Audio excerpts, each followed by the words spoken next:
Antes dele, não houve rei que lhe fosse semelhante, que se convertesse ao Senhor de todo o seu coração e de toda a sua alma e de todas as suas forças, segundo toda a lei de Moisés.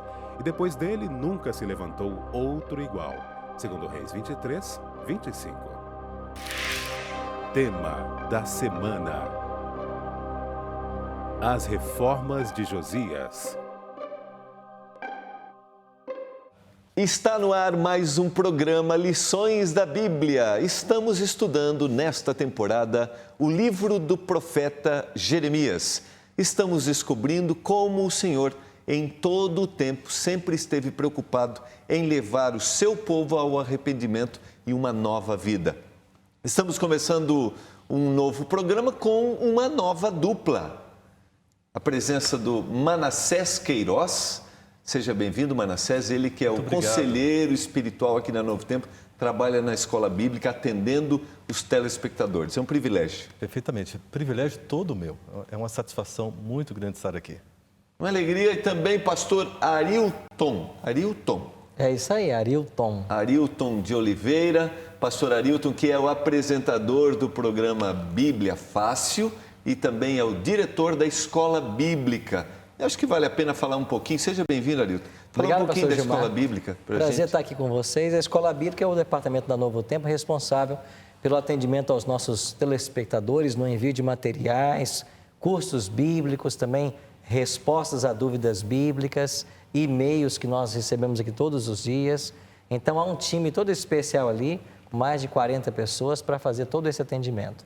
Arilton, você é capixaba, né? Não, eu sou mineiro. Ah, você é mineiro? Sou mineiro. Não vamos dar um crédito para mim. Um abraço, né, para todos os mineiros, né? Minas Gerais, esse estado maravilhoso. Nasci em Minas, aí eu fui criado em Vitória, né? Eu fui para Vitória com 2 anos de idade e lá eu cresci.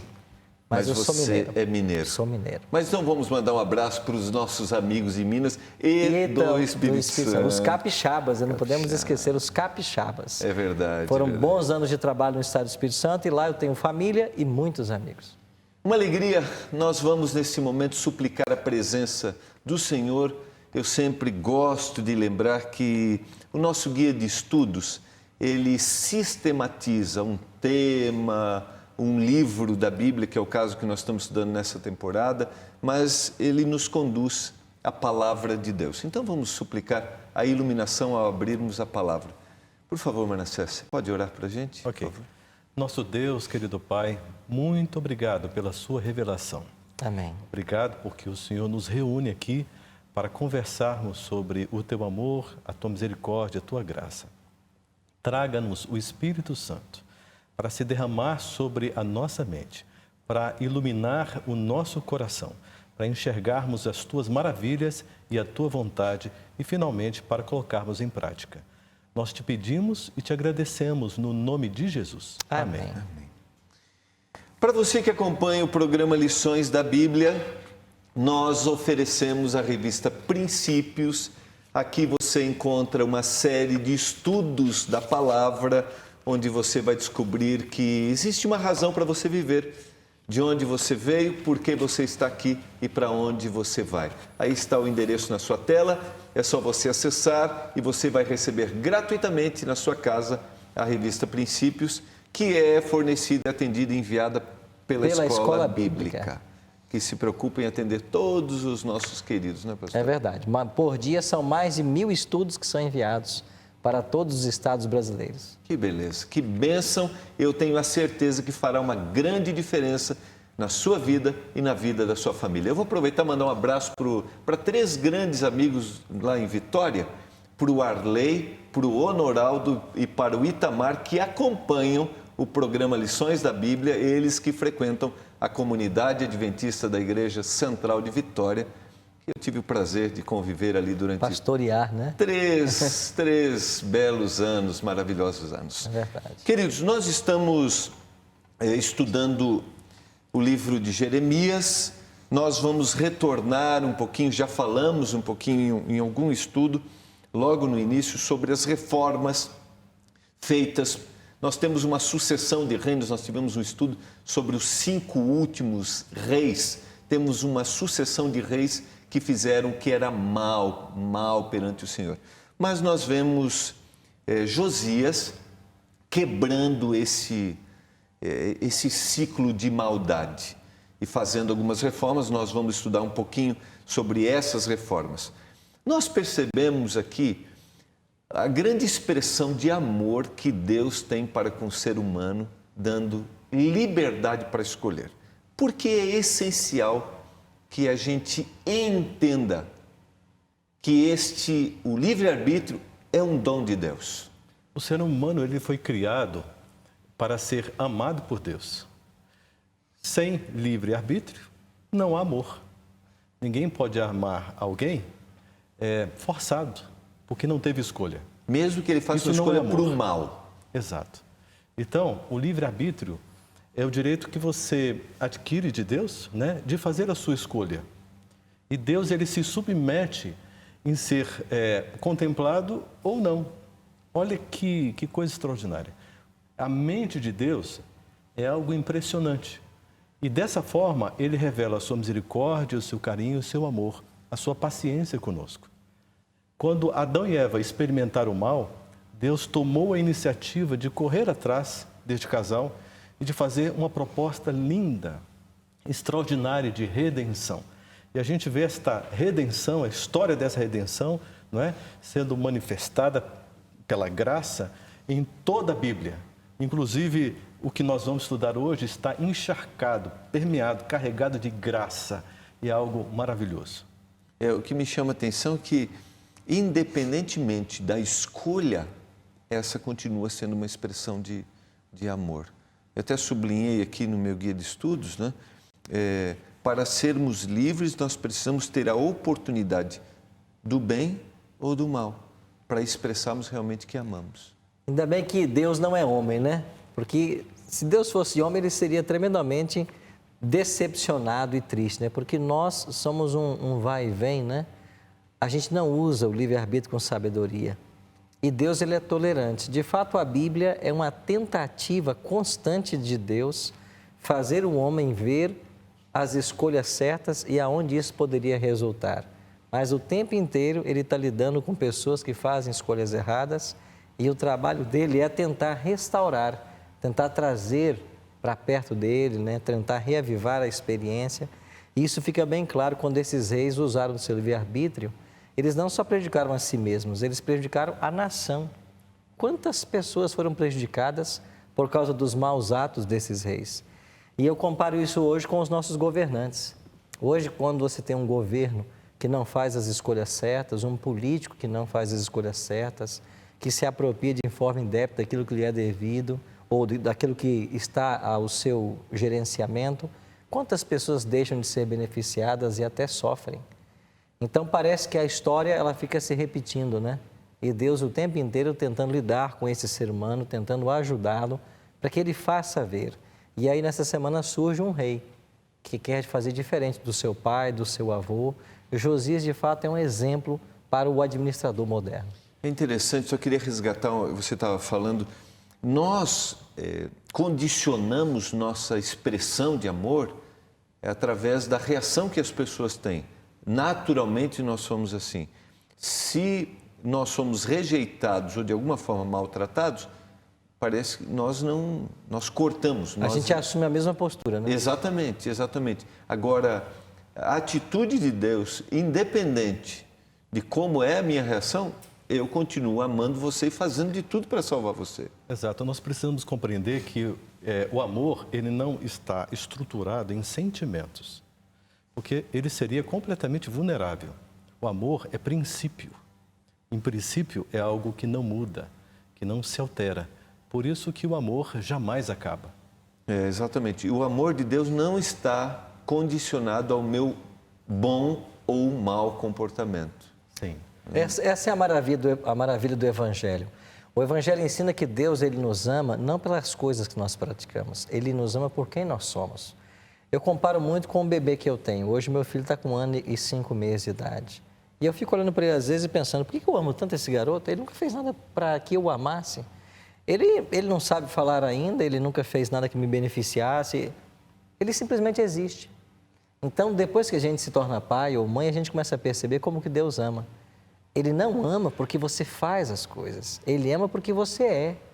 Então, Deus nos ama por sermos quem nós somos. E isso é maravilhoso. E é só de fato quando a gente entende esse amor que se expressa no livre-arbítrio, é que a gente tem uma correta visão de Deus. Muito bem colocado. Vamos resgatar um pouquinho os dois reinados de Manassés e Amon. Começa por Manassés, né?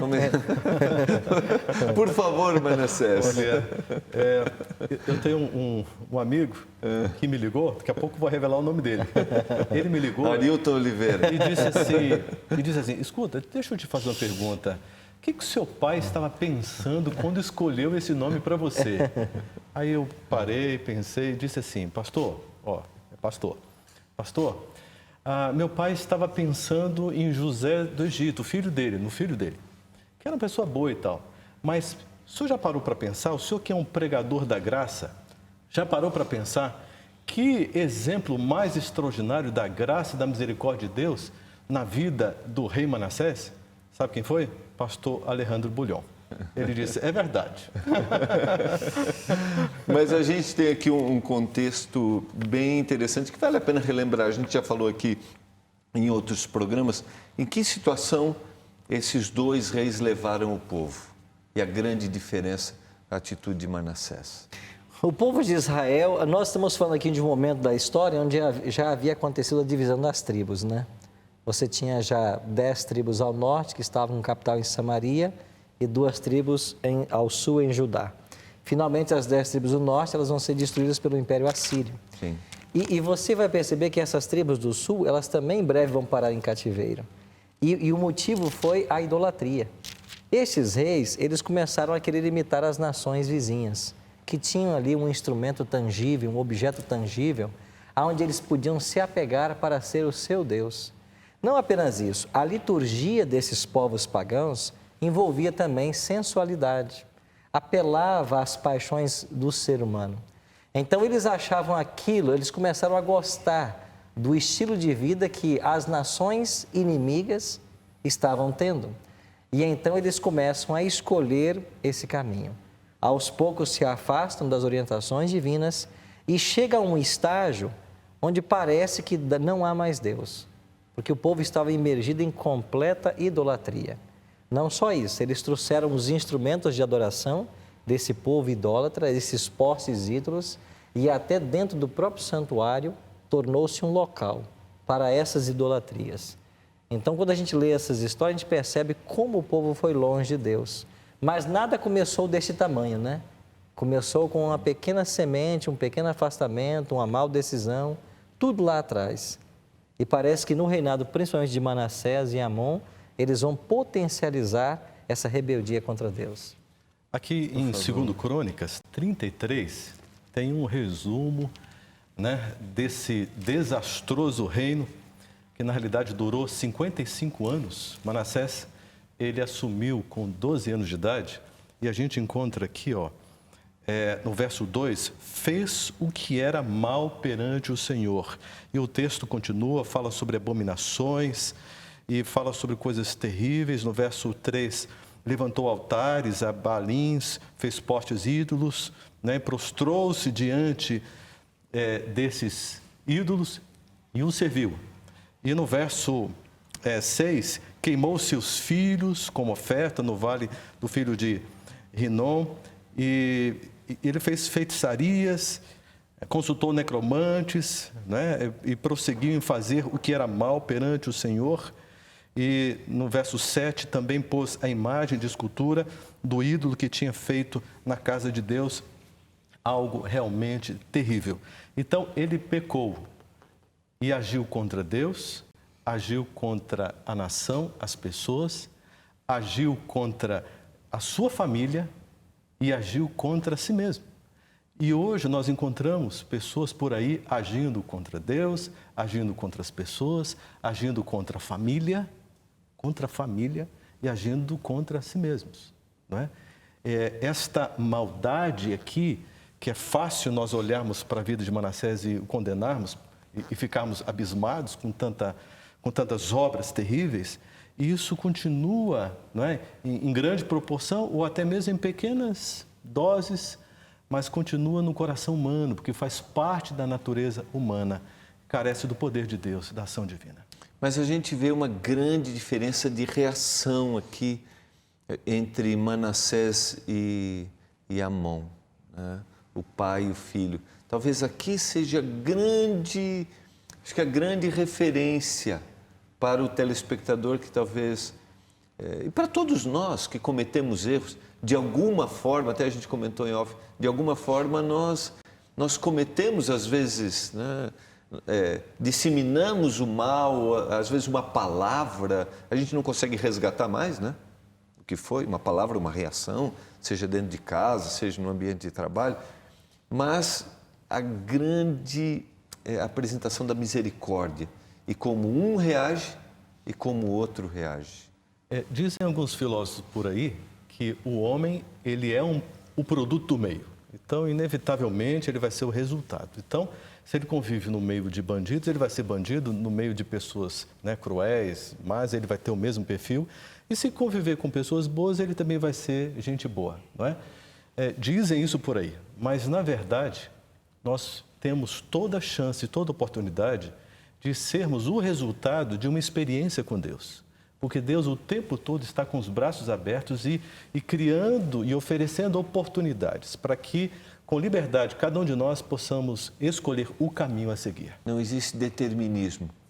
Não, claro que não. É verdade que nós somos influenciados pelo meio, né? A gente se forma pelo meio, pela família, pela sociedade.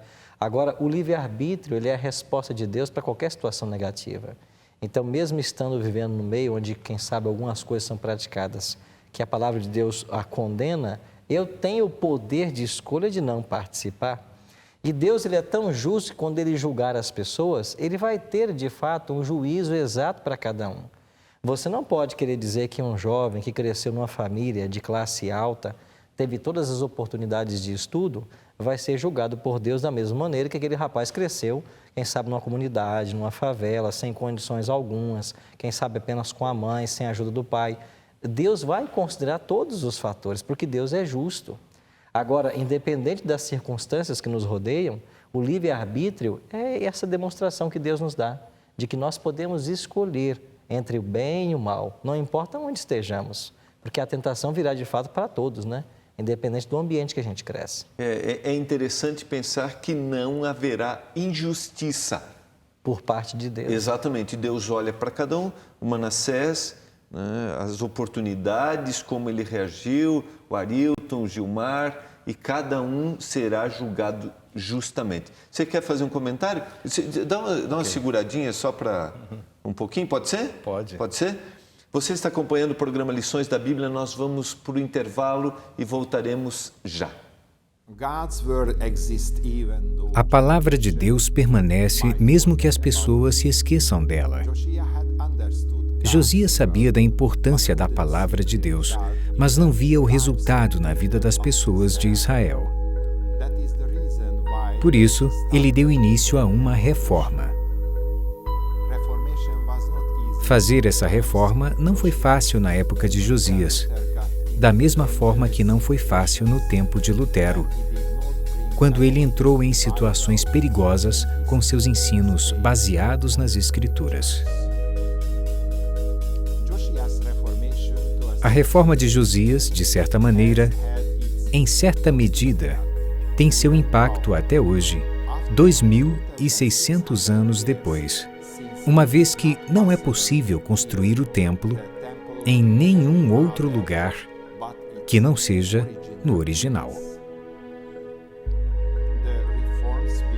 A reforma que vem de Deus sempre terá um maior impacto em nossa vida do que reavivamentos sem vida, formais e sem direção. Josias queria que seu povo tivesse uma visão clara das coisas, que pudesse discernir entre o bem e o mal. Nosso livre-arbítrio é a melhor ajuda que temos para andar de acordo com a vontade de Deus. Os ensinamentos bíblicos formam e criam o que pensamos e fazemos.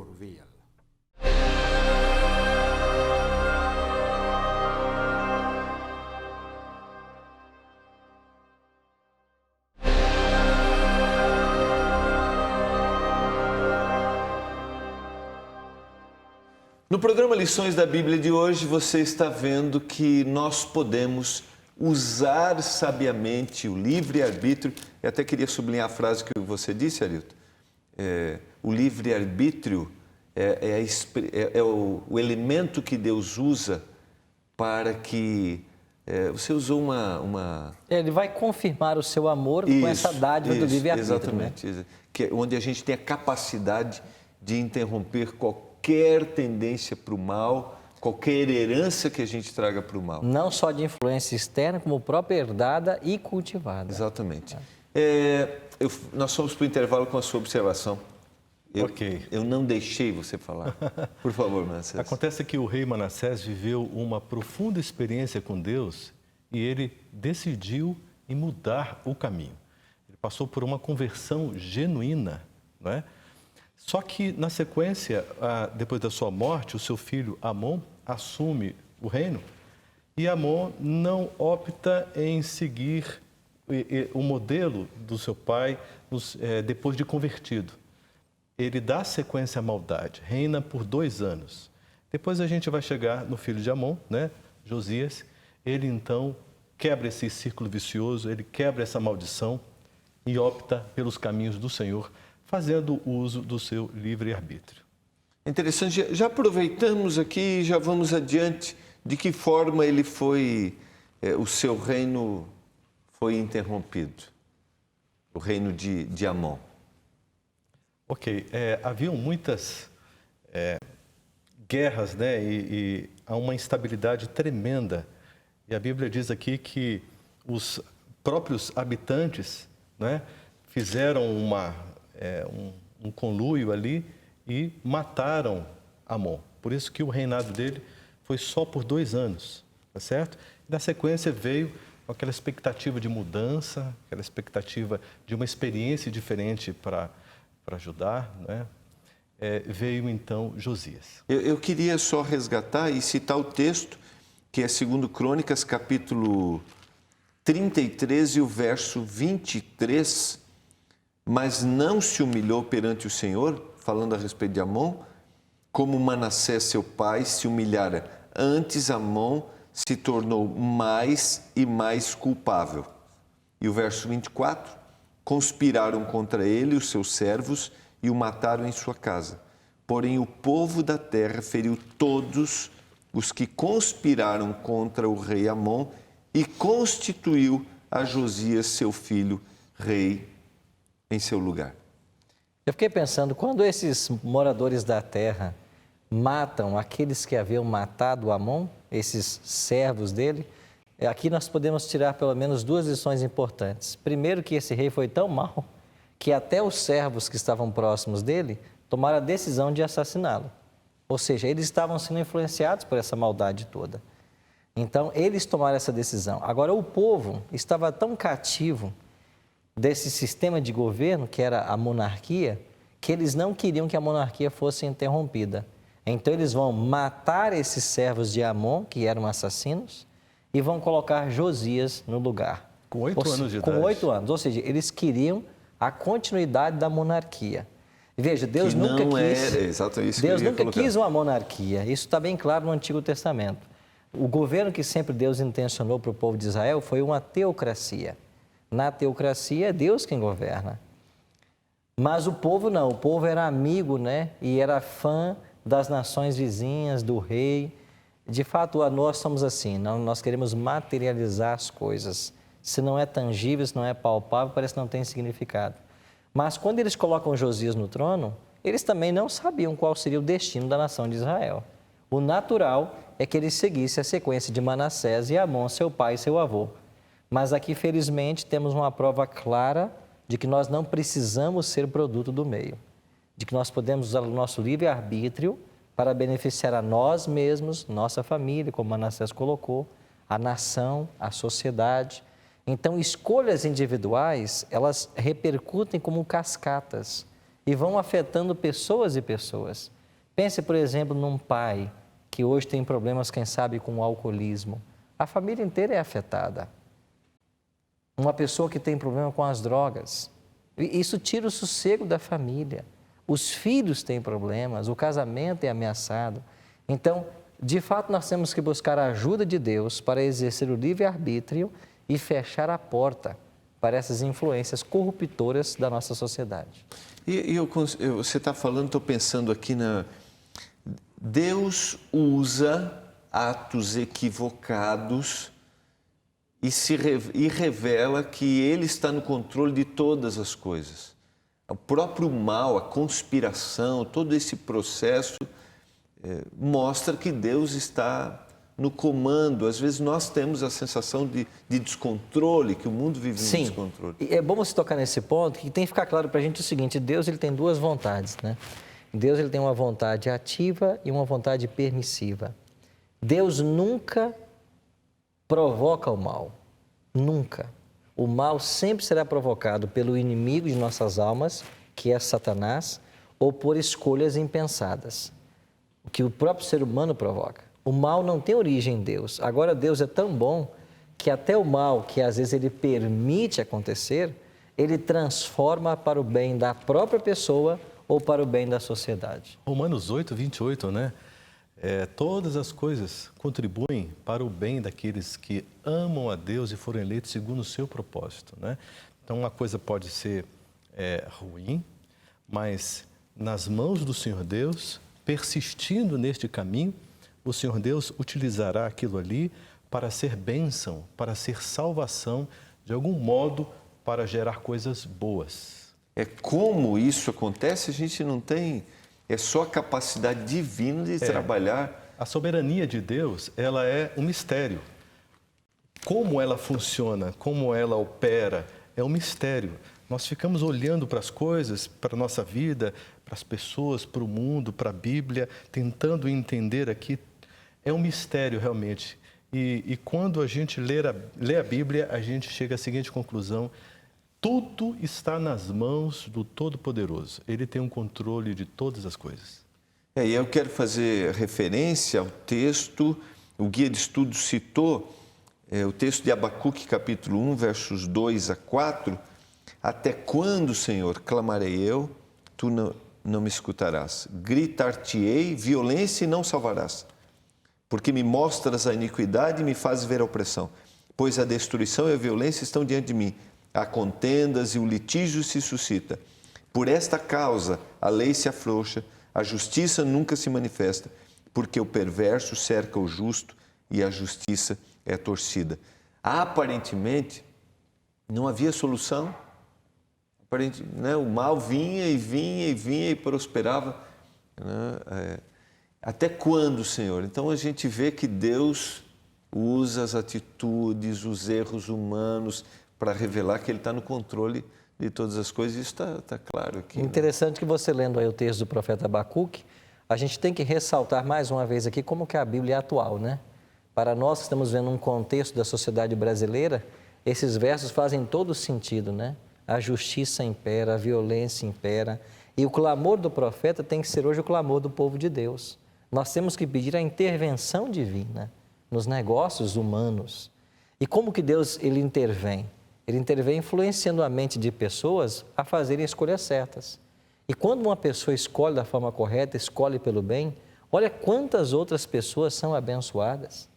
Então hoje nós temos que clamar a Deus como Abacuque clamava, para que Ele levante em nossa nação pessoas que sejam dirigidas pelo Espírito Santo e que possam ajudar a beneficiar os sofredores, para que possa acontecer justiça, que a violência diminua. Ou seja, então nós dependemos de que Deus levante nos dias atuais Josias. Como aconteceu com esse garoto de 8 anos, né? Em algum momento o Espírito Santo alcançou o coração desse menino e ele disse assim: eu não vou ser igual ao meu pai, não. Eu não vou ser igual ao meu avô, não. Eu vou ser diferente. E olha a bênção que foi os 31 anos que esse Josias governou o povo de Israel. Ele reverteu aquilo que podia ser revertido na história de seus familiares. É um período de paz, de descanso, né? Diante de de uma nação totalmente pervertida. Então há um resgate. A gente vê aí uma coragem divina, porque o óbvio, a tendência lógica é nós seguirmos a onda daquilo que já está sendo praticado, né? Os jovens hoje em dia sofrem uma pressão absurda que gira em todas as áreas de sua vida. Então, fica a decisão. Eu vou seguir a onda da cultura, a onda desses costumes, dessas práticas, vou seguir os apelos da minha carne, do meu coração, ou eu serei uma pessoa de princípios? Ou eu serei uma pessoa realmente diferente? Exatamente, diferente. Quebrando Requer um coragem. ciclo, exatamente, para a gente pensar, quebrando um ciclo de maldade que se segue. Quero fazer referência ao texto de 2 Reis 22, versos 1 e 2, que é a descrição agora do reinado de Josias. Tinha Josias 8 anos de idade quando começou a reinar e reinou 31 anos em Jerusalém.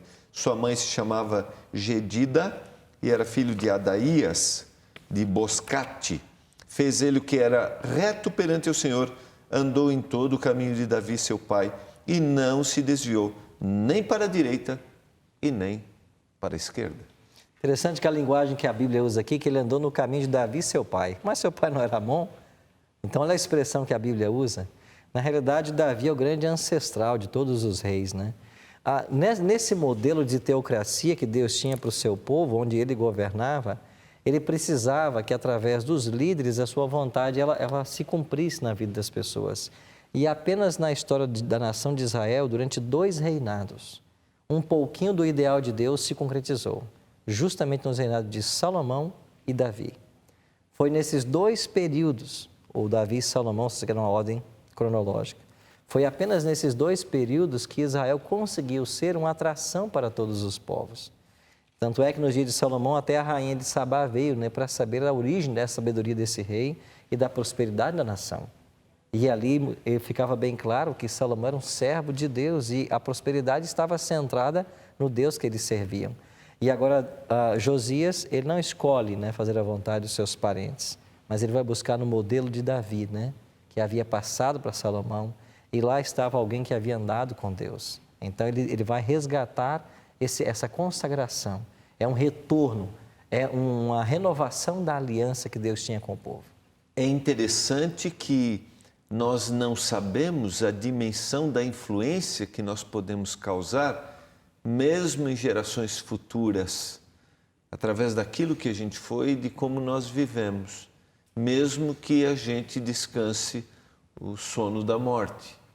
Você vê que tem uma referência, ele volta quantas gerações aí para dizer, aquele sempre foi o meu exemplo. Olha aí. É muito interessante. Sobre essa influência aí, eu achei muito interessante.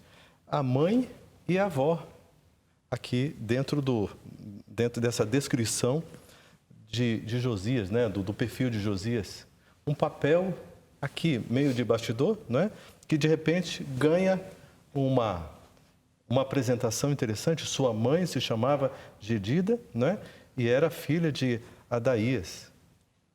Então, muito provavelmente, houve uma influência espiritual, uma influência positiva. Porque se fosse também negativa, certamente ou o texto omitiria, ou então deixaria claro, né? Para reforçar a ideia da situação, do ambiente em que ele se encontrava. Interessante essa percepção. A referência de 2 Reis, capítulo 22, 3 a 7, nós temos aqui a primeira atitude de Josias agora como rei, que é reparar o templo. E a gente tem detalhes interessantes aqui, que eu queria que vocês comentassem. Aos carpinteiros, aos edificadores, aos pedreiros, comprem madeira e pedras lavradas para repararem os estragos da casa. Porém, não se pediu conta do dinheiro que se lhes entregara nas mãos, porquanto procediam com fidelidade. Nós vamos para o intervalo e eu queria que na volta vocês fizessem esse comentário, porque diante de tanta maldade, tanta desonestidade, nós vemos aqui aqueles que agiram com fidelidade. Na volta do intervalo, pode ser? Você está acompanhando o programa Lições da Bíblia. Nós vamos para o intervalo rapidinho e voltaremos já.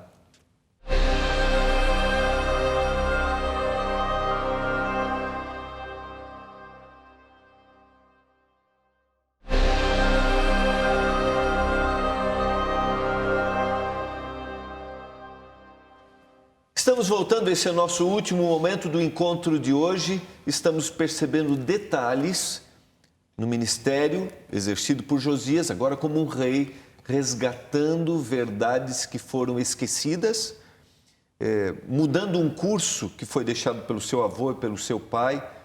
O avô se arrependendo, o pai persistindo no erro, mas Josias agora leva esperança para esse povo e a gente vê a soberania de Deus sempre, em todos os momentos. Deus está no controle, a gente não pode desanimar, a gente não pode achar que estamos largados, mas Deus está no controle deste mundo, cuidando de cada detalhe da história. Eu queria que vocês resgatassem o primeiro episódio aqui foi o reparar do templo, e a gente tem aqui que os carpinteiros, edificadores e os pedreiros não se pediu conta do dinheiro que foi entregue e eles procederam com fidelidade. Eu queria dizer só uma coisinha antes de entrar nesse ponto. Olha só, todos os reis anteriores a Josias não colocaram o templo como prioridade. Ou seja, Deus ficou de lado, de escanteio. 338 anos se passaram sem nenhum reparo, sem nenhuma manutenção do templo. Pensa como aquele templo se encontrava. Josias, então, olha para tudo aquilo e diz, não é possível, o Senhor Deus não pode ser tratado dessa maneira. Então, nasce no coração dele, pelo Espírito Santo, o desejo de uma restauração, o desejo de uma reforma, de reavivar o templo. Muito bem colocado.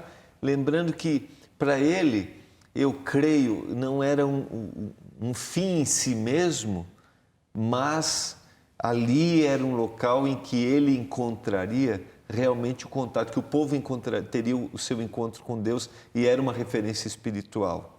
Perfeito. Não somente como lugar físico. No templo, que toda a graça era manifestada pelos sacrifícios, pelo quebrantamento, a humilhação do eu, para que Deus pudesse, então, realizar a sua obra de salvação. Muito bom. O templo era o centro da religião de Israel. Quando o santuário foi construído, ele abrigava ali cerca de 34 mil funcionários. Então, era um movimento que existia em volta do templo. O povo de Israel estava tão centrado no santuário que dos 360 dias do ano que eles tinham, eles passavam 91 dias por ano no santuário. E, de fato, o santuário é o principal tema do pensamento bíblico. Então, Josias, ele teve esse insight. Então, se esse é o centro de nossa religião, nós temos que começar a voltar para Deus através dele. Então, aqui tem 2 princípios de liderança que nós podemos extrair da administração de Josias. Primeiro, é o princípio da delegação. Ele, como rei, teve que delegar para alguém o fazer a obra. E aí são mencionados os profissionais de áreas distintas que estavam envolvidos nessa reforma física, que, sem dúvida, estava acompanhada pelos sacerdotes, que acompanhavam todo o procedimento para que o espiritual não fosse esquecido. Então, o primeiro princípio de administração que a gente toma de Josias é o princípio da delegação. Ou seja, o líder é aquele que delega, ele vai delegar responsabilidades. Mas interessante, um segundo princípio é que ele delegou também a autoridade. E essa autoridade veio quando ele confiou neles. Ao se dizer que ele não pediu contas do trabalho que eles estavam fazendo, é o que acontece às vezes hoje em alguns países de primeiro mundo. Você tem um crédito, isso é natural para todos. Você tem um crédito e você pode usar esse crédito. Ele só vai se tirar de você se você provar que você é uma pessoa desonesta. Mas naturalmente você tem o crédito. Algumas instituições escolares, por exemplo, na América, eles dão essa bolsa, uma bolsa para todo aluno, até que você prove que você não merece, mas já é um crédito que você tem. Então, Josias fez isso. Não precisa me dar conta, vocês façam um trabalho, eu vou confiar em vocês. Ou seja, ele começou a semear uma atmosfera de confiança. E quando eles perceberam que o rei confiava neles, a ponto de nem pedir contas, eles pensaram, nós também podemos confiar nesse rei. Ele é diferente dos anteriores. E, de fato, foi com Josias que a reforma veio a ter lugar. Vamos resgatar os 2 princípios, só para aquele que gosta de anotar? Sim. Primeiro princípio? O princípio da delegação, Ele delega para que todos possam trabalhar, cada um na sua competência, na sua área. Ele não era centralizador. E ele também delegava a autoridade, ou seja, vocês vão fazer, estou pedindo que façam, mas eu não vou cobrar nada de vocês. Eu vou dar as condições para que vocês executem a obra e eu vou confiar no trabalho de vocês. Muito bom. Eu acho que vale a pena a gente refletir diante disso, quando você mencionou, isso criou uma atmosfera de confiança e houve da parte deles uma reação diferente, porque houve essa atmosfera de confiança. Essa reforma, eu começo a pensar que Deus vai trabalhando nos detalhes, né? Porque primeiro vem a reforma, mas essa reforma traz uma descoberta para a grande reforma. E eu acho que posso afirmar com certeza, isso não foi uma simples coincidência. Não foi. Mas foi uma providência. É verdade. E interessante que a reforma, como você mencionou, estavam os carpinteiros, né? O pessoal que de fato ia mexer no santuário, nas paredes, e de repente eles encontram ali o livro da lei. Esse livro da lei havia sido escrito por Moisés. Por ocasião do ditado dos 10 mandamentos, e depois quando Deus escreveu os mandamentos e colocou os mandamentos dentro da arca, o livro da lei, ele estava do lado de fora da arca, mas ele acompanhava a arca. Então você tem um livro da lei escrito por Moisés. Agora, interessante que nesses séculos anteriores a Josias, o povo se esqueceu tanto de Deus que esse livro até se perdeu. Ninguém sabia onde ele estava. Um tremendo documento da nação judaica. Mas na providência divina, ele foi preservado. E agora, acidentalmente, eles encontram o livro, leem o livro perante Josias e o rei fica impressionado com os apelos que ali eram feitos para a fidelidade a Deus e principalmente das bênçãos decorrentes da obediência. E quando ele percebeu que o sucesso da nação dependia da sua obediência aos reclames da palavra de Deus, aí sem dúvida veio a essência da reforma. Nós vamos ouvir a palavra do Senhor.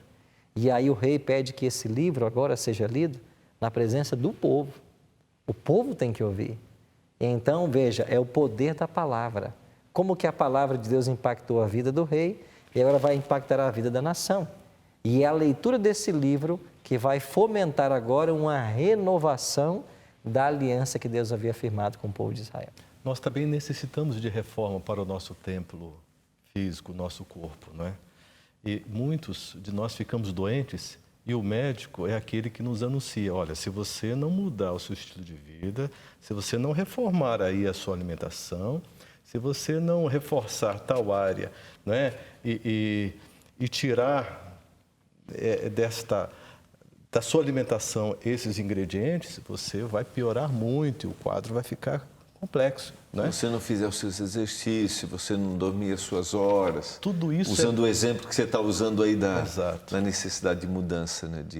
Tudo isso é imprescindível, tudo isso é muito importante. Mas reencontrarmos a palavra de Deus e nos servirmos desta palavra para que ela regenere a nossa vida, recrie o nosso coração, aí está a grande reforma, o foco. A palavra de Deus é a única coisa estável que existe à disposição dos seres humanos. É a única coisa que nós podemos nos apegar realmente. Não é? Ela provoca este reavivamento espiritual e restaura completamente a nossa intimidade com Deus, a nossa comunhão com Deus. E aqui há um princípio interessante que pode ser ilustrado, que a reforma verdadeira, ela não é apenas um assentimento intelectual, ela tem que ser materializada. Então, esse anseio por voltar a Deus, a servi-lo, foi um princípio espiritual que redundou numa ação. E qual foi a ação? Como foi demonstrado claramente que eles estavam desejosos de retornar? Eles removeram aquilo que os reis anteriores haviam colocado como objetos de culto para popularizar a religião idólatra das nações vizinhas. Então, todos os objetos que popularizavam essa religião idólatra das nações vizinhas, eles agora são arrancados do templo, arrancados dos jardins, arrancados do meio do povo. Então, quando você fala na reforma também espiritual nossa, ela tem que ser evidenciada por coisas práticas. Ações que gera uma mudança de vida. Claro, é isso que você quer tem dizer? que haver. Por exemplo, eu não posso confiar numa pessoa que diz, não, agora eu estou em paz com Deus, estou vivendo um momento de reforma espiritual, mas ele ainda está entregue aos vícios. Perfeito. Então, veja, ninguém aqui está ensinando salvação pelas obras, ninguém está ensinando isso. Mas as obras, elas evidenciam o comportamento, a quem eu estou servindo. Então, da mesma forma com que eles tiveram que remover tudo que levasse o povo à idolatria e que havia sido objeto de popularizar esse movimento, tinha que ser tirado hoje na nossa vida também. Então, Deus pede que nós tiremos também aquilo que nos afasta de Deus. Ok. Não é só um assentimento intelectual. Inclusive, se eu frequento hoje uma comunidade religiosa, não é? E se eu observo, não é, que ela está na contramão da obediência a Deus plena, Do que a palavra diz. se ela não está caminhando sob o puro evangelho do Senhor Jesus Cristo, eu preciso ter a mesma coragem por meio do Espírito Santo, né? A mesma coragem deste menino, que depois se tornou jovem, adulto, etc., para poder entrar na contramão dessa comunidade religiosa, ou então ser usado por Deus como reformador ali. Porque eu preciso seguir não a cultura, não a tendência, não o mundo cristão, mas eu preciso seguir a palavra de Deus. Talvez, como aconteceu naquele templo, nós precisamos fazer uma reforma e talvez, vou usar uma expressão literal aqui, talvez a palavra de Deus esteja esquecida dentro da minha casa. Esses dias alguém participando aqui, às vezes nós olhamos para a palavra de uma forma muito mais mística, ela não está perdida, mas nós a deixamos aberta lá no Salmo 91, lá em cima da mesa, e a gente não tem contato com a palavra. Talvez a gente precise realmente encontrá-la e acontecer essa reforma. Eu quero sublinhar 2 detalhes aqui. Neste contato com a palavra, o rei, o Guia de Estudos apresenta, ficou horrorizado com a apostasia. Segundo, ele teve receio dos juízos. O que isso significa? A apostasia era geral, né? Ela estava generalizada no povo de Israel.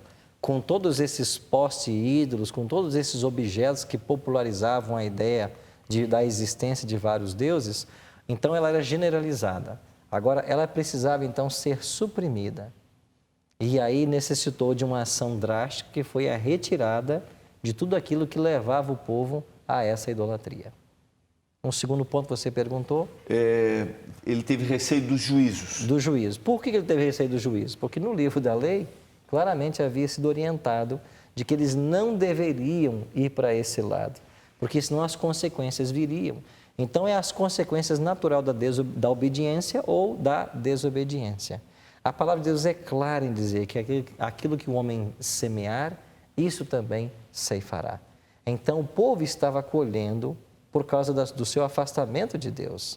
E agora o rei entendeu que apenas um retorno para Deus, a verdadeira religião, podia trazer a bênção de volta sobre a nação e evitar os juízos, ainda não que totalmente. Exatamente. E aí eu acho que é a grande questão, porque esses juízos o Guia de Estudos até destacou isso, não tiraram dele a determinação de fazer o que era correto. Perfeitamente. O juízo de Deus, ele impõe também um limite. E nós precisamos entender que temos o nosso livre-arbítrio. Podemos seguir o caminho que a gente quiser, mas há um juízo. Eu preciso viver essa vida com responsabilidade e com uma percepção de consequência. Só que para a gente ter isso, nós temos que nos voltar para a Bíblia, para que Deus, por meio da palavra, nos dê esta clara percepção espiritual. Porque, de um modo geral, sem a palavra de Deus, a gente anda na escuridão, sem noção, sem condições de fazer a diferença entre a mão direita para a esquerda. E a lição hoje para nós, ela está clara. Há juízos que não serão retirados. Então, uma pessoa que desobedece às orientações divinas, vamos dar um exemplo com relação ao cuidado da saúde. A Bíblia tem várias leis sobre a saúde que nos orienta a nos abster de tudo que é prejudicial e usar com moderação aquilo que é benéfico. Mas uma pessoa que não se abstém dos vícios, por exemplo, uma pessoa que é uma alcoólatra, por exemplo, um dia ela contrai uma cirrose hepática. E ela então, naquela situação calamitosa, ela busca Deus.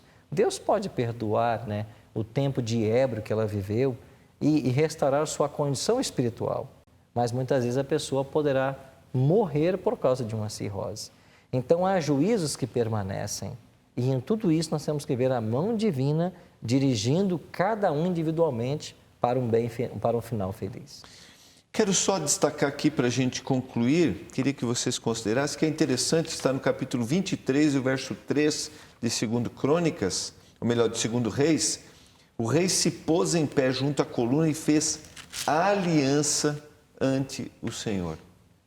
A necessidade de nós termos e divulgarmos o compromisso que nós assumimos. Nós encontramos na Bíblia, em vários momentos, Deus restaurando a aliança. E Deus quer restaurar a cada dia esta aliança conosco também, tá certo? Essa aliança envolve o quê? Compromisso, envolve dedicação, investimento, renúncias também. Renúncias de tudo aquilo que me conduz à morte, me conduz ao pecado. Deus não negocia com o pecado. Ele não admite a morte. Deus odeia a morte. Deus quer a vida. É interessante que o compromisso que a gente assume publicamente cria na gente também a responsabilidade de a gente cumprir fielmente o que nós estamos nos propondo. Quero agradecer muito. Nos encontraremos no próximo programa. Agradeço ao Manassés, agradeço ao pastor Arilton por esses momentos aqui. Eu tenho certeza que todos aqueles que estiveram com a gente tiram daqui lições e a gente fica pensando na necessidade de nós buscarmos a palavra para que haja uma transformação em nossa vida. Amém. Vamos fazer uma oração agradecendo a Deus? Pai do céu, te agradecemos porque o Senhor usa histórias do passado, histórias que estão reveladas em Tua Palavra para que a nossa vida seja transformada. Louvamos o Teu nome por isso. Amém. Louvamos o Teu nome pela determinação, por aquilo que Josias fez. Que a gente tire da história de Josias exemplo para a nossa vida. Abençoa cada um dos telespectadores, eu suplico em nome de Jesus. Amém. Amém. Foi bom demais ter a sua companhia. Pena que acabou, mas nos encontraremos no próximo programa Lições da Bíblia. E não esqueça as palavras de Jesus. E conhecereis a verdade, e a verdade vos libertará. Um abraço e até o próximo Lições da Bíblia, aqui na TV Novo Tempo, o canal da Esperança.